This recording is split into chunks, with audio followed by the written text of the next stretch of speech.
ভালো কমিটি যদি না হয়, যে নমিনেশন পাইক না করো, কাম নাকি ঠিক মতো হইব? জোরে শুরু করুন, হবে না।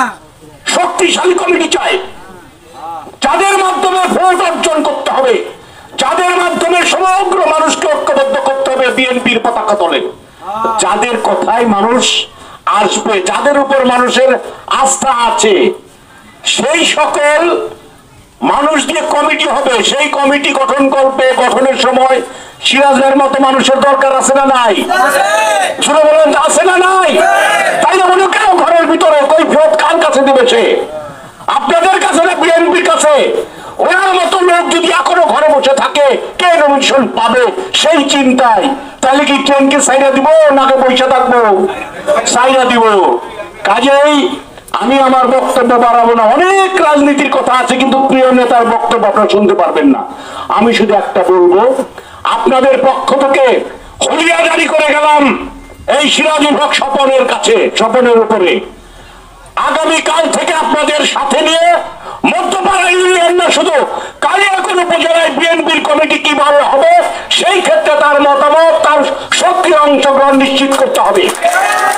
আর নাইলে জনগণ আপনাকে প্রত্যাখ্যান করবে, বিএনপি পরিবার আপনাকে প্রত্যাখ্যান করবে। কি আপনারা রাজি আছেন? হাত তুলেন। সাবধান, আমরা কিন্তু বলি নাই, আমরা কিন্তু বিএনপির কথা বলতে বলেছি, বিএনপির কমিটি করার কথা বলতে বলেছি।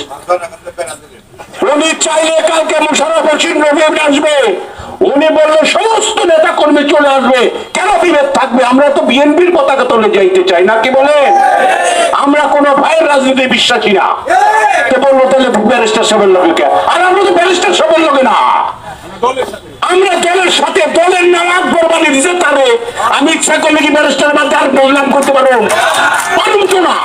এটা আপনাদের বুঝাইতে হবে সবাইকে, যে সমস্ত দুষ্ট লোক কুচক্রিয়া বিভ্রান্ত করে তাদেরকে প্রত্যাখ্যান করেন, তাদেরকে বলেন দল করো, দল যদি বিশ্বাস করো, দলের আদর্শ যদি মেনে থাকো, দলের প্রতি যদি তোমার আনুগত্য থাকে, কোন হাঙ্কি বাঙ্কি চলবে না, কোন অজুহাত চলবে না। বিএনপির কার্যক্রম পরিচালনা করো সঠিকভাবে, প্রতিটি ওয়ার্ডে, প্রতিটি ইউনিয়নে উপযুক্ত লোক দিয়ে কমিটি গঠন করার জন্য সক্রিয় হও। আপনাদের সবাইকে ধন্যবাদ। দেখা হবে, প্রতি ক্ষণে ক্ষণে দেখা হবে ইনশাআল্লাহ। সিরাজরা চেয়ারম্যানও হবে যদি আপনারা ঐক্যবদ্ধ থাকেন, নাকি বলেন? শুধু একটা তালি দেন আমরা নেতার জন্য। আর সিরাজ আজকে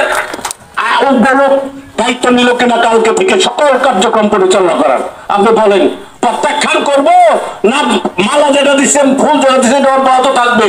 বলেন, শুধু তুইটা বলবেন, এই ফুল অব্যাহত থাকবে না প্রত্যাখ্যান করবো? বলেন। ওই যে তার পাশে না পেস্ট প্যাক করলে আবার পিঠের দোকান যায় না।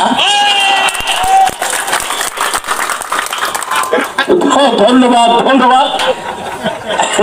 পরবর্তী বক্তার নাম ঘোষণা করবো। আপনার সবাইকে ধন্যবাদ। দেখা হবে ইনশাআল্লাহ।